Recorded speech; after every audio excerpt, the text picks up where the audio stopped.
What's up, y'all, man? It's your boy David. We're back with another reaction video. Today we are reacting to the real reason music stopped hitting. With that being said, make sure you like and subscribe. We're on our way to 1,000 subscribers. We already hit 300, so we're 700. We're about 700 off. We on the way, man. Make sure you like and subscribe once again, and let's get straight to it, man. Let's see why music has stopped hitting in the big 2026.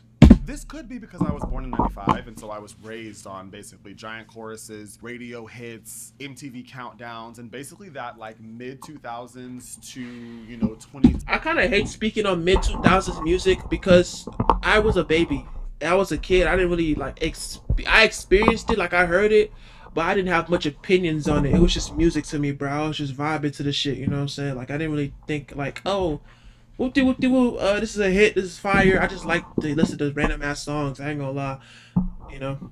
Tens, pop Especially being Nigerian, like bro, I wasn't really listening to American music until I kind of sort of got to America. You know what I'm saying? songs that everybody seemed to know. But I don't think this is just nostalgia. Like, I truly think that something in music has shifted. I've been thinking about this for. I feel like honestly what shifted in music has got to be it's capitalism, bro. It's related to capitalism, like with the signing of record deals and record labels and all that shit, and with money being a primary motivator, like we see with the new Iceman album and the three albums Drake dropped. Drake didn't drop those three albums because he was feeling musically inspired to drop three albums. He dropped that shit to get out of his contract. So we're getting more of that capitalistic flow when it comes to music. And honestly, I kind of don't like it, but I won't lie though. It's some songs on Iceman that are actually fucking fantastic. So I'm not hating too hard. You know what I'm saying?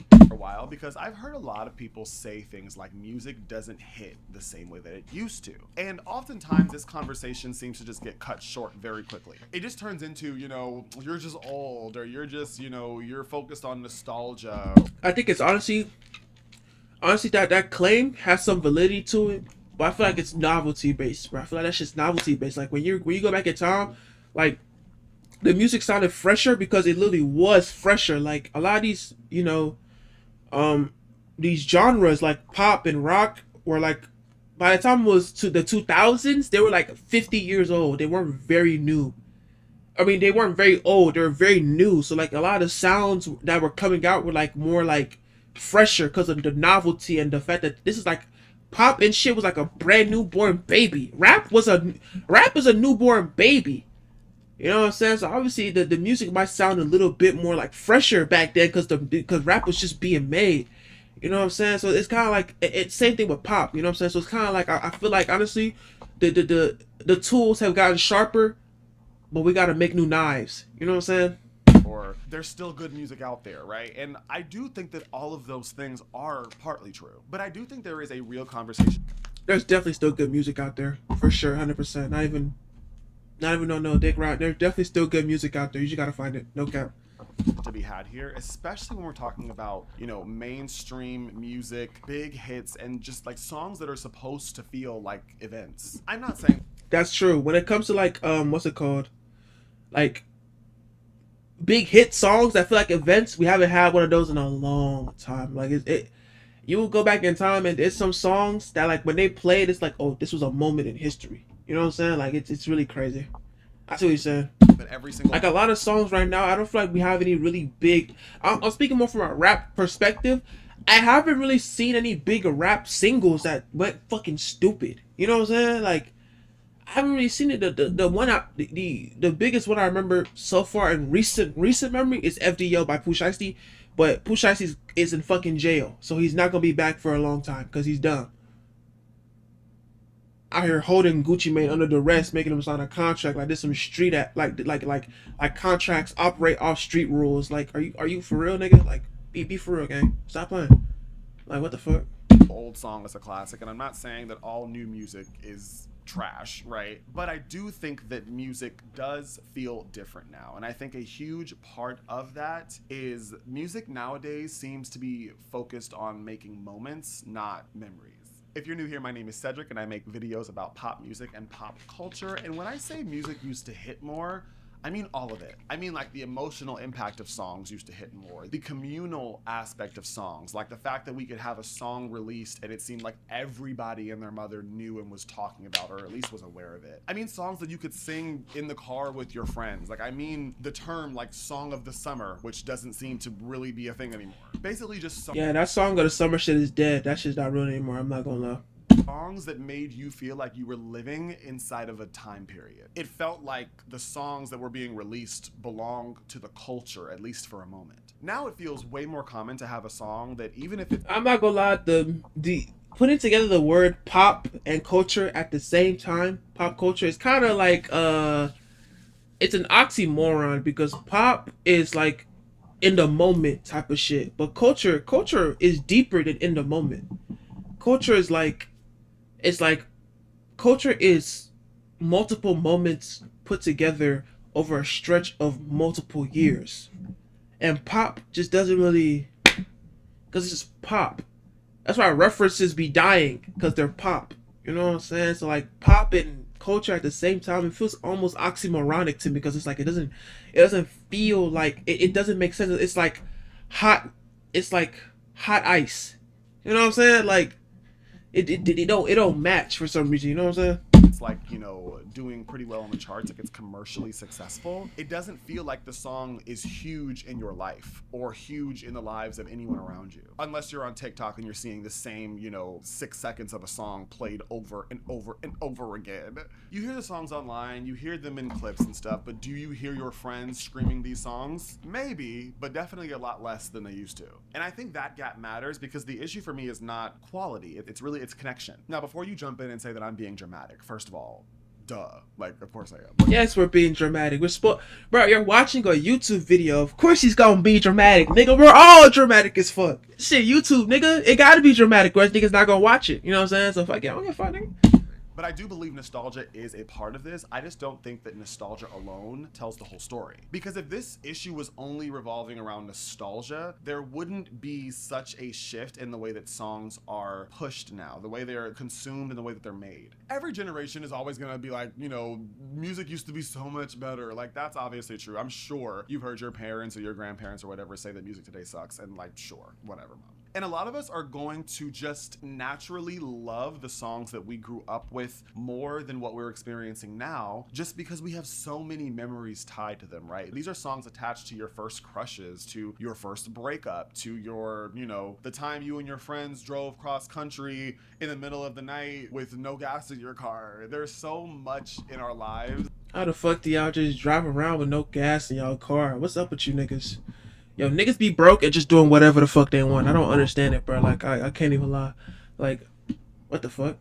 That are tied to these songs. These songs are more like moments. These songs represent our first moments of feeling like a real person, like a human.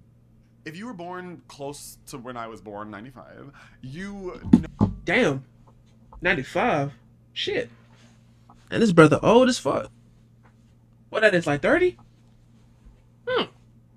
Know the feeling of like being super excited about songs, you know, that were released in like the mid 2000s or even like, you know, towards the No shade, by the way. I ain't gonna lie, nigga. There's nothing wrong with being old, bro. You feel me? You're supposed to get old. If you don't get old, you're dead. So, I mean, you know what I'm saying? early 2010s, especially early 2010s, those songs just felt like massive moments. For whatever reason, We Found Love comes to mind because when I tell you that damn song it was on every radio station, it was on every commercial, like that song was everywhere. And I swear to God, 2010 drip is like the ugliest shit I've ever fucking seen. Like, everybody in everything they're wearing Disney Channel ass clothes. I'm talking about like trench coats over fucking over a fucking shirt with a scarf and shit. I'm like, what the fuck are these niggas wearing? Like, this shit is not cohesive whatsoever. It's like they just discovered clothes for the first time. You know what I'm saying? Like, I don't know, bro. Because these songs are tied to these moments in your life, like, of course you're gonna prefer them because they feel warmer, they feel safer. So of course nostalgia explains why old songs often just feel better,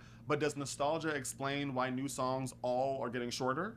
No, nostalgia doesn't. I wouldn't say all new songs are getting shorter. I would just say, like, sometimes some songs don't need to be 5 minutes long.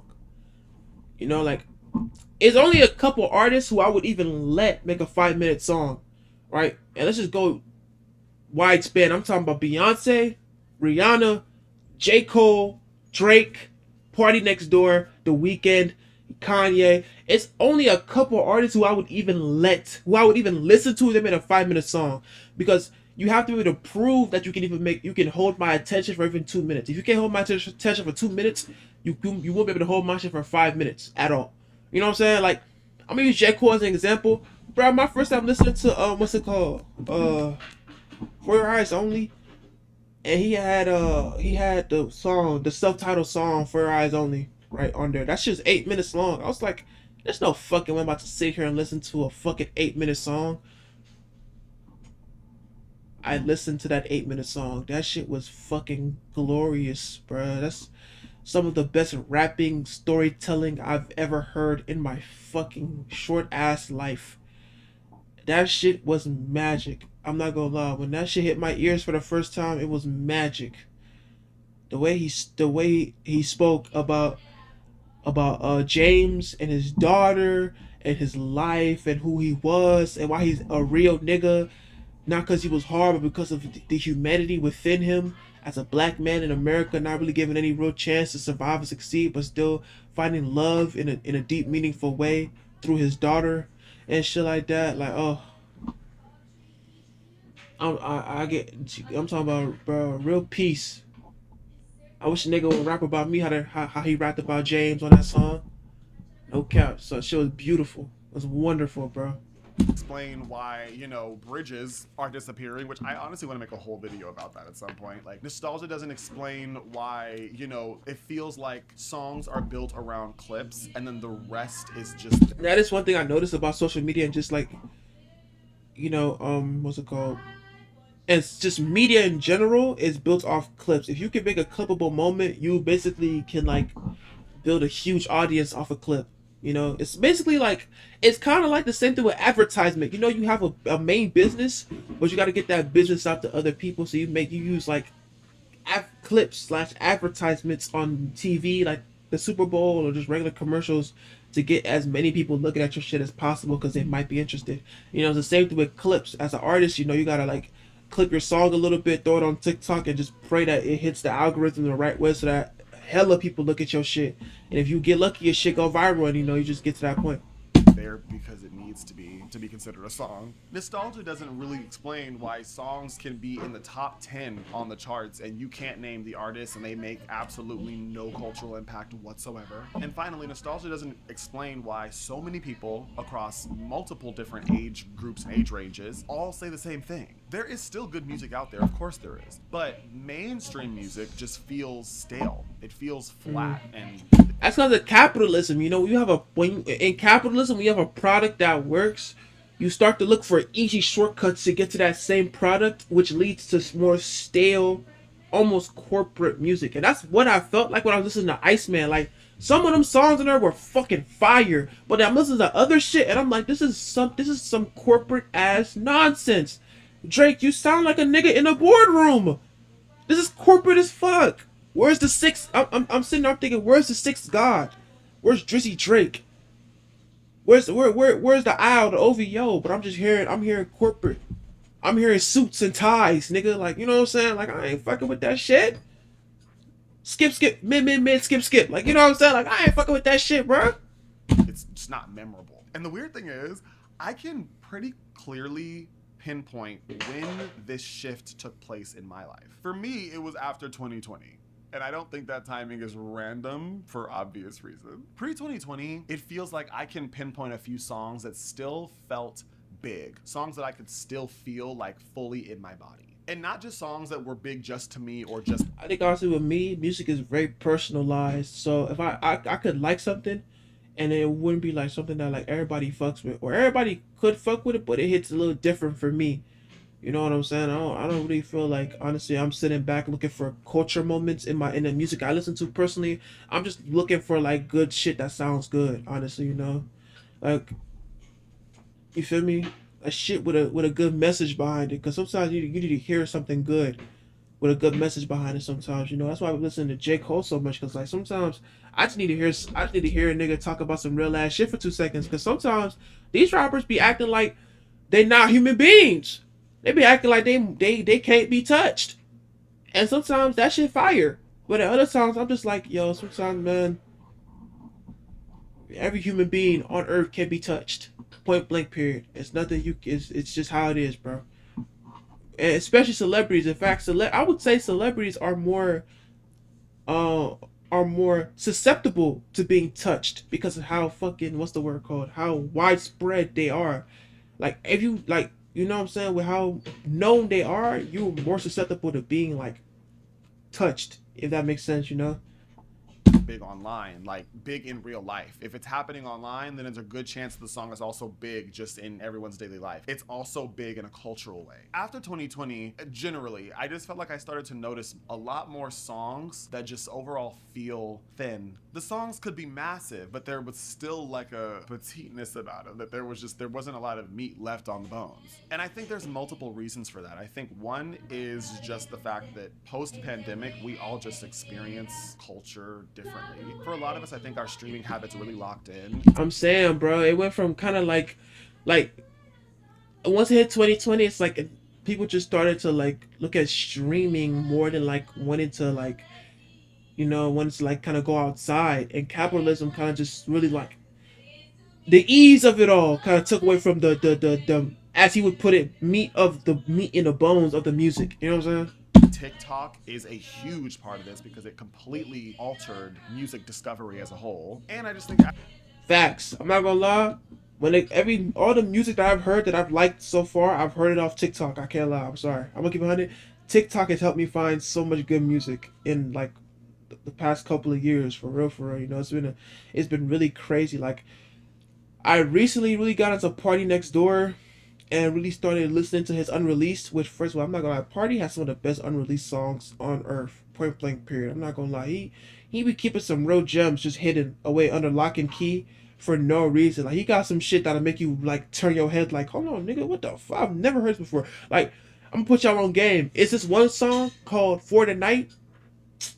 It's this one song he got called For the Night. Bro, that shit's so goddamn fire, nigga. It don't even make no sense why it's so good. Like I can't even explain it, bro. Like the beat feels so fresh for no reason. After 2020, culture in general just stopped feeling as communal as it always had. That's when it really started to feel like songs were less likely to define a moment and more likely to just like decorate it. And once I started looking at it that way, like that's when I really noticed that like the scroll really affected the way songs are written nowadays. I think TikTok is just one piece of a much bigger machine, but I do think it's a very, very big piece because TikTok didn't just change how songs are promoted. TikTok really changed the parts of songs that matter the most. A lot of songs nowadays are not that chorus, huh? Is it that chorus, I think, right? Probably, huh? Built on a full listening experience. They are built on clips. They're built off of those individual moments in a song that are the most trendy, that are the most, spreadable. I'm spreadable. Discoverable. We don't gotta talk about how spreadable you are like your fucking peanut butter, bruh. Like, yeah. Basically, most songs today are built around the parts that they're built around the discoverable parts of the song, which is usually the chorus and shit. Yeah, can survive the best on your phone. That are more easily shareable. Every song seems like it's built around like a line or a hook or a quote or whatever that people can. Hey, but them hooks be fucking bangers though, my nigga. Like them hooks be cooking. Hey, but I ain't gonna lie. I feel like honestly, the latest rap song I've heard that I really liked, it didn't have a specific hook to it that I liked though. I feel like honestly, the whole song was fire. That's the thing though. Like this is 318 FD Batman or some shit, and he got a song called Need That. The whole top to bottom of that shit fire. I ain't gonna lie, that shit tough. Like the hook good, the chorus good, the lyrics are good. Like they're just fire, bro. caption their video with, or, you know, use in the backgrounds of their dancing TikToks or whatever. And once that one part works, like the rest of it kind of becomes optional. I will never forget Water. You know Water by Tyla. I love that song. I think it's great. I remember there was a moment where that song had been out for months at that point. And I want to say it came on like, you know, like a Pandora playlist or something. And I was listening to it and I was like, what? Yeah, you really what? Man, this man really was born in 1999 or 1995. Nigga got Pandora. What the fuck? I hadn't touched Pandora since middle school days. Hold on, nigga. That boy old as hell. Fuck. What is this? And I was like, wait, this is, oh my God, this is Water. I'm like, I've been listening to this song damn near daily for like months. And I just realized I had never heard the full song, which is insane. That's why a lot of the newer songs today, like they're catchy, but they're not really deep. You remember the piece, you don't remember the full experience. And that's a massive difference because like a good song, a great song used to feel like it was taking you somewhere. Like a lot of songs nowadays feel like they're like, they'll just give you the destination and then like you just kind of stand there and hang out. The choruses of songs used to be like a reward. Now it feels like a product. And the more that happens, the more songs just kind of start feeling less like a world being built and more just like a soundbite. And once it And that goes back again to capitalism. I'm trying to tell y'all, capitalism affects how a lot of shit is done, bro. Because the music, it was still capitalistic even back then, right? Because niggas got to get their money somehow, some way. Niggas not making music for free. You know what I'm saying? Nobody's making music for free. Everybody's making music thinking they're going to get money out of it. Be for real. Right? But still, like, there's a soulfulness to the choruses and shit that when the world is built with the lyrics and you hit that chorus, it's like rivers start to flow. You know what I'm saying? But like with now music nowadays, it's like you don't even get that chorus. That's why I be liking to listen to the older niggas sometimes. The new niggas sometimes they don't really be having nothing real to say for real. You know what I'm saying? Like niggas like Nino be having real shit. Nino Pay be having real shit to say. But like sometimes I be like listening, I'm like, bro, these niggas they talking about shit. But I listen like a nigga like J. Cole and I'm like, hold on, man, niggas talking about some real ass shit. He really like coming on the album talking about some shit. And I'm not even saying J. Cole always right. That nigga be wrong. Point blank period. I ain't gonna lie, he be wrong. He talking about dick and the booty types on the song. I'm like, what is this nigga talking about? What? I know nobody as a part of the LGBTQ community liked that fucking part of that song. That was crazy. But I just feel like honestly, like when it comes to him, he has something to say, right? Sometimes people don't be having things to say. You know what I'm saying? It's just what it is, you know. Lip starts to become the most important part of any given song, that's when it starts to affect the structure of how the song is made and how it's written. One of my biggest issues with songs nowadays is just like overall weaker songwriting. Like I don't think the music itself is trash, the songwriting is just not as memorable. A lot of songs nowadays are built to be instantly understood rather than like slowly loved. The lines are simpler, the ideas are flatter, a lot of the hooks are way more obvious, like the bridges are gone, the songs itself are shorter, like the entire song feels like it's trying not to lose your attention for even 2 seconds. And ironically, like that makes it less memorable, not more. Especially because now that I think about it, a lot of the songs that really, really stick with you aren't the ones that give you everything immediately. They're the songs that take you a second to really like unravel and unwrap all the different pieces of it until you get to that like that center where you're.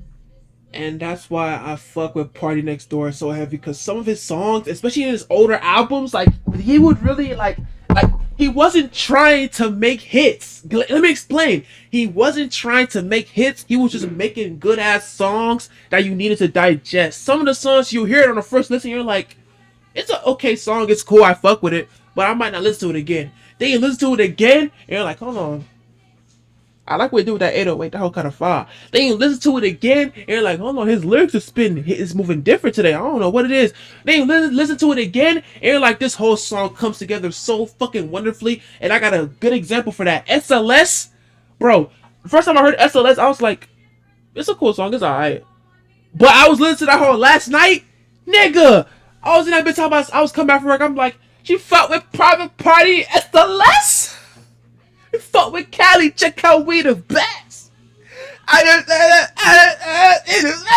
come on, nigga. That hoe was hitting. But I swear the first time I heard that hoe, I was like, this shit kind of mid. Now I'm hearing that hoe again. But nigga, she might as well fucking Private Party SLS, nigga. Come on now, what the fuck?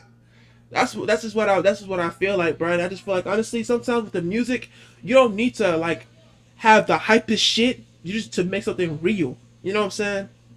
Like, wow, that took me on a journey. And I'm not saying a song has to be like, you know, super deep lyrically for it to hit hard. Like, a lot of the most popular songs in the world are very simple. But I do think there's a difference between being simple and thin, right? There's a difference between being catchy and being disposable. And I think that's a feeling that a lot of people are having. Like, the songs aren't necessarily bad, they're just thinner. Like, it feels like the songs just leave less for you to ponder on once they're over. And the reason that thinner writing keeps winning is because we reward it. I do think that streaming has changed music in a way that we do not talk about enough. Because once like your playlist placement and, you know, passive listening metrics matter, the whole goal shifts. The goal is no longer just, you know, how do I make the best song that I can possibly make? The goal is now, how do I make a song that keeps people listening for as long as possible? How do I make sure that they don't turn the song off? That might sound similar, but it is definitely not. A great song will surprise you. It'll challenge you.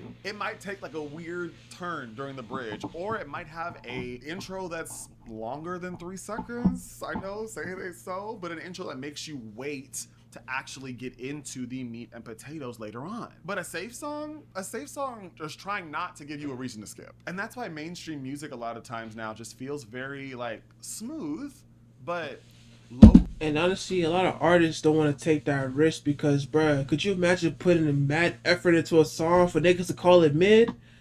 Bruh, in that moment, I'll start making some sloppy ass shit for you hoe ass niggas. Sloppy, catchy shit so y'all don't fucking tune off to my shit, nigga. Cause what the fuck? I put mad work in, niggas ain't fucking with it. Alright then, sloppy ass shit. Here y'all go. I don't give a fuck, nigga. I ain't gonna lie. And I see why they don't give a fuck. Cause people are mean. People are harsh. People's like actual like reaction to shit isn't positive, isn't usually positive. You know what I'm saying? Like niggas will hear your shit and be like, "This is fucking mid," and what are you gonna do? Tell them they're fucking wrong, buddy? They're the one listening to your shit, bro. Like what you gonna do? You gonna be like, "Oh, you're fucking wrong. You don't know what the fuck you're talking about." Music is within the ears of the beholder, and the beholder thinks you're ass. Like you know what I'm saying? So it is what it is, bro. Risk. It's like comfort food music, right? It's not inherently bad. It's just it's just there, you know? And that's also why I think songs nowadays have a much harder time of like breaking through the mainstream, because like older songs are already loved, they're already trusted, you know? We already know these songs. And best believe the algorithm has no problem feeding you those old songs again and again and again. And that also explains why the charts have been so weird over the past couple of years. Billboard literally reported that songs in the Hot 100 were lasting much longer in 2025 than they were 5 years earlier. They even tightened their rules because older songs were just hanging around for too long. So when people say like, why does nothing new feel huge? Like, unfortunately, part of the problem is that the old songs are so good that they're just like not moving out of the way. Like, why fix it if it ain't broke, you know? But I think that songs nowadays are just doing a completely different job than they've ever done before. I think one of the big things that has changed with the job that music is supposed to do is that music is no longer really supposed to feel like a main event. Music is really supposed to be the background to your life while you're scrolling. I know, that's crazy. Music does feel more passive. I can't even lie. No cap. Right. Music nowadays is supposed to act like the background to everything else, right? The background to your TikTok videos or your Instagram reels or whatever. Like I said, the background while you're scrolling, the background music at the gym, the background music while you're cleaning your house or doing your homework or whatever. Music used to be designed to disrupt your day. When your favorite artist released something, best believe you're skipping school that day to go to the mall and buy that album, right? Music no longer is meant to disrupt your day. It's more like nowadays it's meant to sit beside your day. And because of that, a lot of songs now are just more about mood than they are impact. And that's why a lot of new songs feel nice, but they don't stick with you. They work, they do the job, they create the mood, but they're not gonna leave a mark. And something else that I feel like I just have to mention is that we're losing something else with this new age of music. We're losing the communal side of it. I really do think that the communal aspect of music is one of our biggest losses here. There are still songs online that everyone seems to know, right? There are still songs that will dominate your feed or songs that will go viral. But even though it feels like those songs are massively widespread, they really only exist in a small corner of the internet. It used to feel like everybody knew the song. Not just people on your, on your feed. It was like you get in the car, you hear it on the radio. You get home from work, you see it on TV, you see it in commercials. You had award shows, TRL, the MTV Countdown. Now every person has their own experience. They have their own feed, which the algorithm tailors for them specifically. They have their own niches, their own playlists, their own like micro series. Every individual person has their own version of what culture is. Now that part is a little cool. I think it's interesting and kind of cool that people have the ability to basically create their own world and dive deeper into the music that they love and the artists they And that's the thing about music for me. Music is a more personalized thing than it is. It's not like I'm gonna. It's like that's why I don't be giving a fuck about concerts. I ain't gonna lie. I don't want to sit around and listen to music with other people. I don't give a fuck. Like, how does this shit sound to me and me alone? It's too. It feels too personal to sit around and just experience that with other people. I don't really give a fuck how these niggas feel. I don't care how they feel. Their feelings mean nothing to me. I ain't gonna lie. Respectfully, I don't give a fuck. How does this music feel to me? And that's just why I don't fuck with concerts like that. Cause I could go see. Let's say I could go listen to watch a J Cole concert, which maybe I might do. But like the thing is like, bruh, why do that when I could just listen to this nigga at home? You know what I'm saying? So like it's just yeah.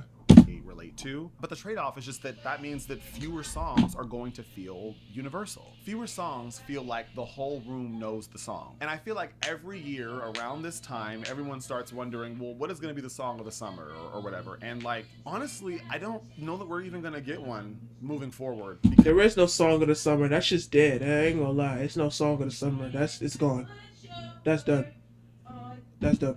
Because that means that everybody has to be on the same page of what the song of the summer is, and I don't think that's possible at this point. And it's not even because there are just like zero contenders, it's just the fact that I don't believe that everyone's going to be able to have a general consensus on the one song they feel like represents the summer the same way that we used to. So even when a song is successful, it still feels like weirdly private, like a private experience. And when you mix that with the fact that there is just so much music now, it becomes even harder for anything to truly feel big. Now, I say this as someone who plans to put out his own EP this year that I've been waiting to do for like over a decade. There is so much damn music now. And obviously, like that is a beautiful thing, right? The barrier to entry is lower. You don't need a massive label behind you. You know, you don't need a massive team to put your entire, artist identity together and to push your music out. Nowadays, more people get a shot. More weird music exists. More underground scenes exist. There are so many more people nowadays who would never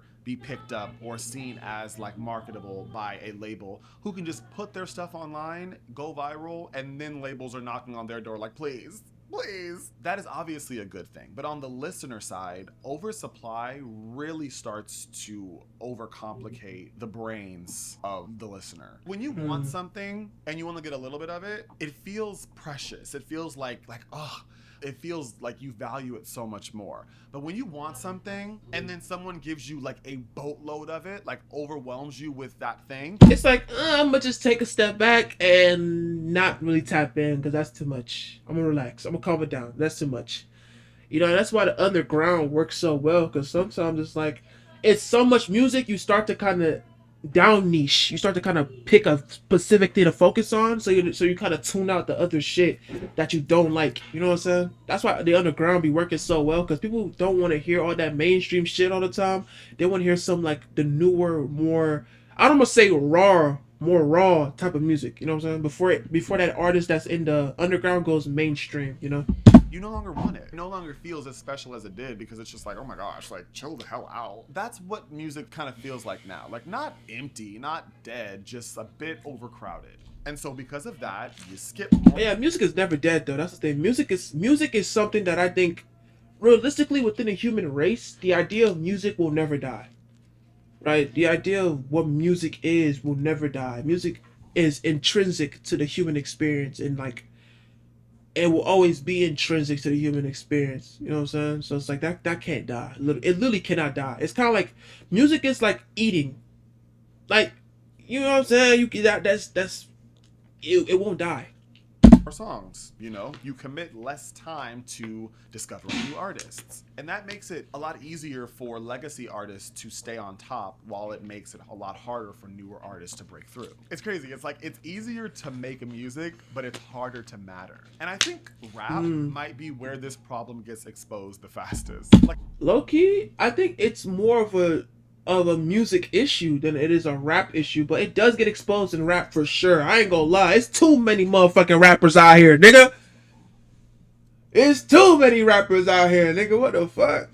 I do think the problem is worse in rap music than it is in pop music. Not because rap is easy or like because anybody can be a good. Bro, rap ain't easy. I think it's lucky easier to rap a good pop song than it is to write a good rap song. I ain't gonna lie, bro. That rap shit not easy, bro. Hey, that rap shit not easy, bro. I ain't gonna lie. Rapper. It's just that with rap, the barrier to entry just feels so much lower. More people than ever feel like they can just talk over a beat and it's considered a rap. And those same people would not be able to sing to save their life, you know? And because of that, you're just naturally going to get more volume, more copycats, more people who just, you know, feel like they can kind of put in the bare minimum and still get a great result out of it. There have been so many rappers who, and pop singers, to be fair also, who just kind of put in the bare minimum and they're rewarded for it. So then it's like, well, why would you do anything else? So that can absolutely work for a relatively long time, especially when they're money motivated. If they're money motivated, they can put out sloppy ass shit and get away with it. Low key. And there's nothing wrong. And honestly, as long as the sloppy ass shit sound good, I ain't really tripping, bro. Like, I'm not really sitting there looking for the deepest music ever all the time. You know what I'm saying? Like, music, it to me is more about vibes than it is like magic moments. You know what I'm saying? It's more like vibes than this magic moments to me. I ain't gonna lie, like, you know. In fact, to me, the vibe is the magic moment. When a song starts to hit that spot in your ear, it hit different. Like, I know a song that specifically does that for me is one with Cash Cobain on it. I gotta find that motherfucker. Hold on. Let me see. I'm gonna find this bitch right now.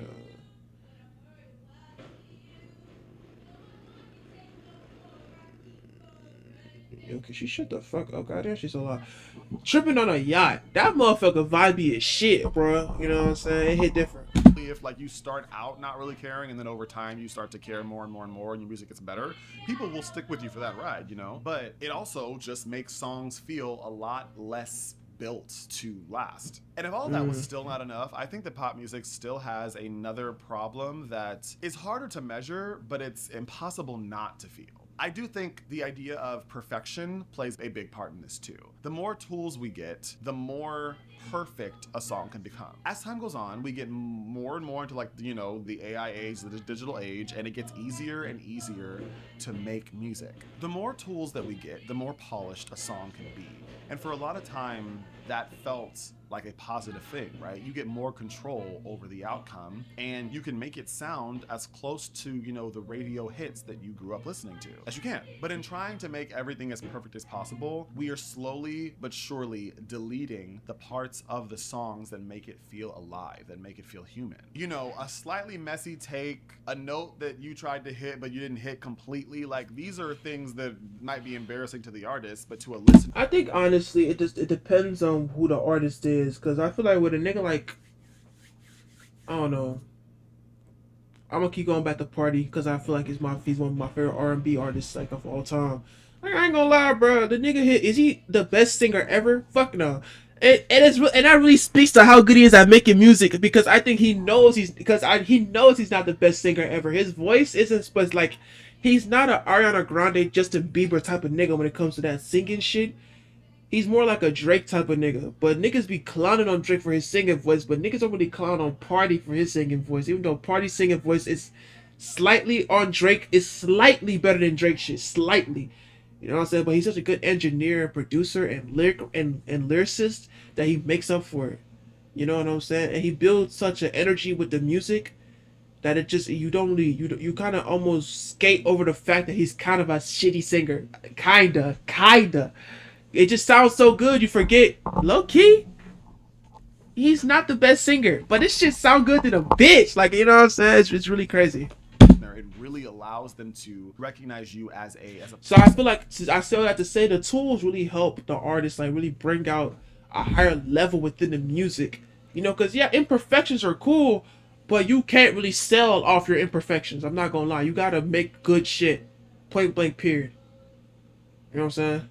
And that connection matters more now than it ever has, simply because of AI. Nowadays, it's harder than ever to tell when something is AI and when it's not. There's been so many times where I've listened to, say, an Ariana Grande demo or something, and I've been like, wow, this sounds good. And then you go to the comment section and it's like, oh, this was made with AI. They use so-and-so's voice and just put an Ariana Grande filter over it. And it's like, oh, that's scary. That's embarrassing as fuck, but damn, that shit sound fire though, nigga. I ain't gonna lie. That's embarrassing, but that shit fire. Hello, bitch. And if everything is like optimized and polished and corrected and cleaned up, then like what exactly do we have left to connect to? At some point, perfection just starts to make music feel less personal overall. So when people say that like music doesn't sound the way that it used to, it doesn't hit like it used to, I don't think they're crazy. I just think that it seems like we are all talking about like 10 different things. If I had to sum this up as simply as possible, I would say this. Songs nowadays are being written to survive a scroll, not to survive a decade. That is the cleanest version that I believe, right? Songs nowadays are written to be instantly useful, instantly clear, catchy, and just optimized to be placed in the background of a short form video or, you know, a playlist, a gym session, a background feed. And the downside is just that music that is built to be instantly useful is just not built to last for years to come, which is what it is. That's why so many songs now feel like moments, but not memories. That's why chart success can feel less meaningful. That's why songs can be anywhere. I was just gonna say, when niggas talk about hitting the charts and being number one and number two and all that shit, I be like, bro, charts mean absolutely nothing to me, bro. Good music to me is just good music regardless of where it is on the charts. I don't give a fuck where it is on the charts. The charts is just a leaderboard, honestly. It doesn't mean that the person who's at the top of the leaderboard is like better than the niggas like at the bottom. It's just that like they just got more listens, period. Doesn't mean they're better, they just got more listens. That's it. Everywhere all at once, but still not feel iconic. That's why the communal side feels weaker and why so many people keep going back to old playlists or old artists that made them feel alive. That being said, I don't want to end this sounding like some old dude who's just like, music used to be so much better. Like, what are we doing? Because I don't believe that. I still truly believe that there is plenty of good music out there if you look hard enough. I think there are still plenty of artists out there who are making music that still feels personal, emotional, risky. I think we might just be on the down part of a roller coaster, right? Where mainstream music right now just feels boring, flat, unexciting. But like at some point, we will have to go back up and reach a point where we are back at like, you know, the prime. Well, I wouldn't say prime, but we're in a better place musically. Until then, I think it just makes the most sense to support the music that actually makes us feel something. The industry is always going to chase numbers and money. That's what it's built for. That's why it's there. But artists will never stop making things that they are passionate about, that speaks to them, and that they hope that will speak to others as well. And if enough people reward those artists with success because of those songs, then, you know, maybe then the industry will start pushing those songs more. So no, I don't think music is dead. I just think that our system has gotten really good at rewarding music that is easy to consume and worse at rewarding music that is worth remembering. I would love to hear from you. Let me know if... Hey man, this is a tough ass video. I feel like honestly a lot of points he made in this are very like real. I just feel like honestly, the one thing I disagree with is like nostalgia, is how much of a factor nostalgia plays. I feel like nostalgia plays much more larger factor when it comes to the type of music we listen to, if I'm gonna be honest. And especially when he was talking about how like in the past music sounded better. Nostalgia, most of that is because of nostalgia. I'm not gonna lie. The industry is still a cash grabbing money machine, no matter what. But you know what I'm saying, it is what it is. With that being said, make sure you like and subscribe. Try to get to 1,000 subscribers. I'm catch y'all next one. We out.